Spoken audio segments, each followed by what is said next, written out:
We are with Lyle Karastruck from Parkland Ambulance talking about cold weather safety. So Lyle, what are some of the dangers of not dressing properly for the weather? Well, certainly, as you can see, we've got toque on, we've got some gloves, we've got a nice winter jacket on. That's probably the best defense. Obviously, then you're going to need to consider, some good boots, scarf, layers of clothing. And the problem is if you don't start to dress for the weather and you head out, whether that be to go shopping, well, maybe you're waiting to catch a ride, or maybe your vehicle breaks down and you happen to be walking somewhere, you can get cold. So frostbite is the first thing. So the red blotchy patches turning to white waxy on the face, fingers, to your body temperature getting lower, which we call hypothermia. And ultimately, sadly, you could succumb to the elements, go unconscious, and hopefully not, but freeze to death. That's really the worst case scenario. Now, there has been incidents of this across the country, so our community's created cold weather shelters. Can you tell us more about those? Well, certainly, the community has created a bunch of places that you can, if you're in need of warming up, difficulty getting around, homeless, in need of somewhere to get warm.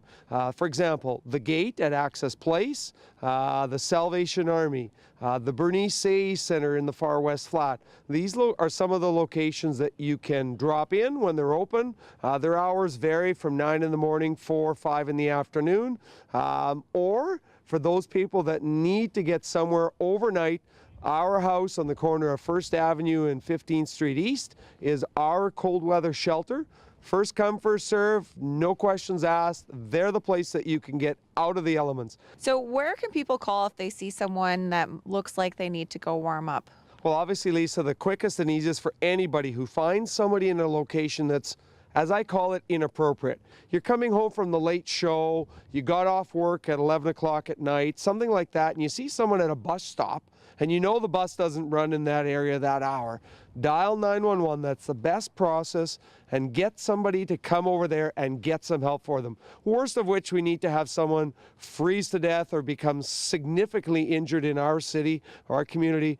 Do something about it. Just reach out through 911 and let emergency services deal with the person in need. We can get them safely somewhere. For a medical need, obviously they'll get to a hospital. For a police matter, then police will deal with it accordingly. But we have access to those resources to get them warm and get them safe. And that's the important thing, is safety for our citizens.